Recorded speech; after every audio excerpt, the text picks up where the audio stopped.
Smarački komentar ubačen je kako bi se sačuvala monetizacija. Ukoliko ne želite slušati, prebacite na klipovani dio videa. Uživajte. Baka Prase je zbog svog rada i truda stekao nevjerovatne financije. To mu omogućava da sada konačno uz skroz malo rada sve to i održava.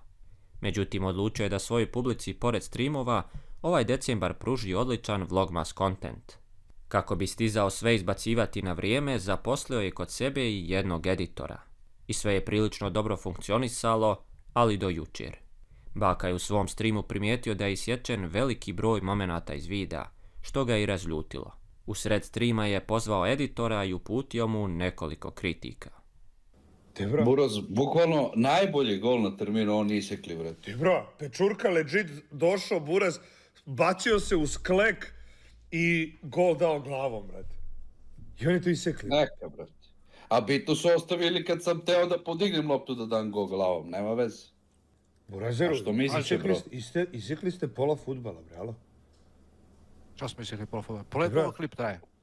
Nebitno, teraz 7-1, nam je bilo je 10-3. Vi ste 5 golova isekli, Buraz. Ne, objasni, samo objasni, molim te, ovo živo me zanima, Buraz. I samo zašto je večera duža od fudbala, samo i to mi objasni. Dve stvari mi, molim te, objasni, ovo živo me zanima. Ništa, brate, menjaš tim, brate, to ti je to. Ne, Buraz, samo mi objasni, Buraz. Ne znam, brate. Zove ti, mislim, ja ti kažem, brate, šta sam... Nemo šta menjaš tim, bre, čoveče. Pa jel radite ili ne radite posao, bre, alo? Ne radimo posao, brate, ne radimo. Očigledno ne radimo. Ovo je, brate, pijan razvaljen.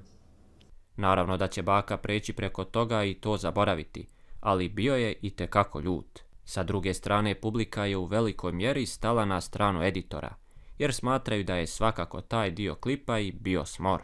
Sada zbog te kritike možemo očekivati više momenata, tačnije duže klipove, što se opet publici vrlo vjerovatno i neće svidjeti. Ne bi to bio problem da je u pitanju mnogo različitih vrsta kontenta, međutim ovoga puta to nije bio slučaj. Baka neka sada obraća pažnju kako njegovi editori rade, a mi ćemo ovdje završiti ovu reportažu. Do sljedećeg gledanja imate pozdrav od Nedatora. Ćao!